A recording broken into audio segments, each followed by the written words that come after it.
que je voulais demander en premier lieu, avec tous les artistes que vous avez côtoyés, toutes les belles chansons que vous avez écrites, je voulais savoir quel était votre plus beau souvenir, hein, ou votre plus belle réussite, pas forcément au niveau financier, mais la plus belle réussite de cœur. Hein. Financièrement, c'est une catastrophe. Oui, parce que entre le moment où vous écrivez la chanson, une chanson qui marche, parce qu'on écrit des chansons, mais elles ne marchent pas toutes. C'est le public qui après va élire, va faire que la chanson va plaire, ou sinon elle va mourir dans un terroir où elle mourra de sa propre mort. Mais... Alors, quelle est la chanson qui vous a de cœur, que vous tenez, à laquelle vous tenez, ou l'histoire de la chanson, qui vous fait monter les larmes aux yeux, peut-être? Eh ben, oui, c'est une chanson que j'ai écrite à Montréal, dans une petite chambre d'hôtel, où j'étais venu chanter en première partie de Barbara. Et avant de partir, Marlène Dietrich, dont j'avais chanté pendant toute la première partie à l'Olympia du spectacle de Marlène, m'avait dit: vous partez avec cette femme. J'avais présenté Barbara à Marlène, qui avait compris que Barbara avait un talent fou, sinon du génie. Et elle m'avait dit: profitez-en tous les deux de m'écrire une belle chanson, puisque vous partez 2 mois, on était partis 2 mois, chanter dans un grand cabaret qui s'appelle Patriote et qui existe toujours. Moi je croyais qu'il n'existait plus, mais pas du tout, il existe toujours. Car j'ai vu récemment Robert Charlebois qui m'a dit: mais si, le Patriote existe toujours. Et déjà à l'époque, Robert Charlebois venait nous rendre visite, venait nous voir. Il nous emmenait dîner après avec Barbara dans le vieux Montréal, place Jacques Cartier, là où Jacques Cartier avait commencé à bâtir ce nouveau monde, cette nouvelle Amérique. Et puis je dis ça dans l'avion qui nous emmenait à Barbara, et elle me dit: fais d'abord la musique. On avait des petits magnétophones à l'époque, et je te ferai les paroles.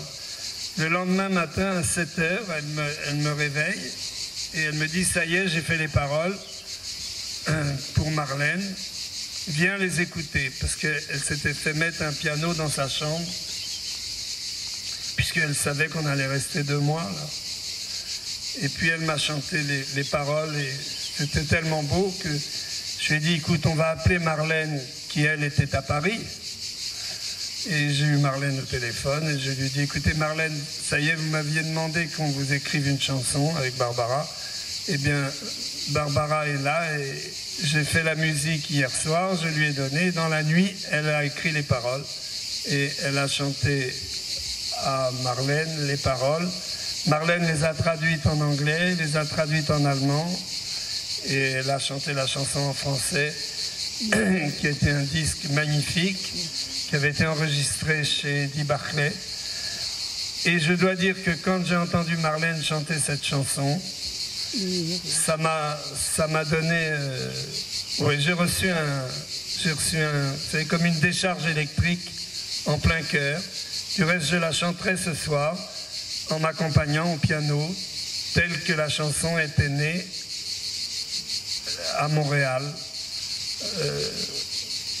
cette fois-là où Marlène m'avait demandé d'écrire une chanson avec Barbara. Ça a été le début d'une collaboration avec Barbara, car ça a été la première chanson que j'ai écrite avec elle, alors que je la connaissais déjà depuis une quinzaine d'années. Et après, on a écrit ensemble d'autres chansons. Mais ça a été la première chanson qu'on a écrite ensemble.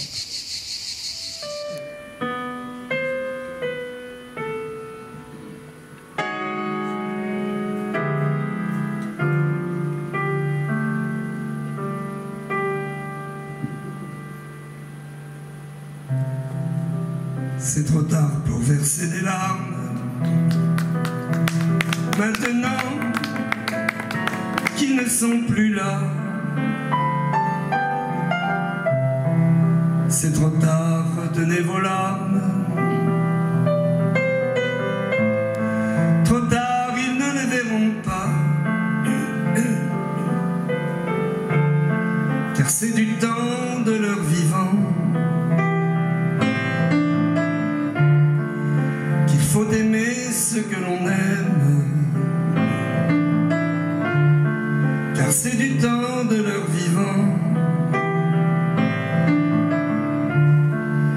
faut donner à ceux qu'on aime.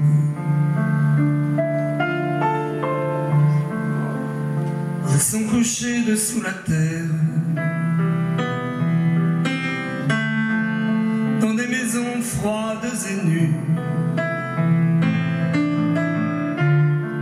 N'entrera plus la lumière, où plus rien ne pénètre plus. Que feront-ils de tant de fleurs maintenant qu'ils ne sont plus là? Que feront-ils de tant de fleurs, de tant de fleurs à la fois?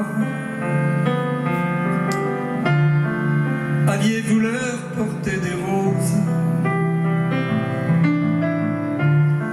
du temps qu'ils étaient encore là? Il aurait suffi d'une rose, ils auraient préféré, je crois, que vous sachiez dire je t'aime, que vous leur disiez plus souvent. Il aurait fallu qu'on les aime du temps de leur vivant.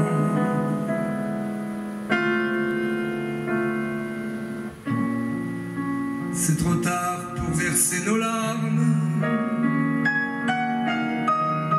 maintenant qu'ils ne sont plus là. Il fallait faire taire les armes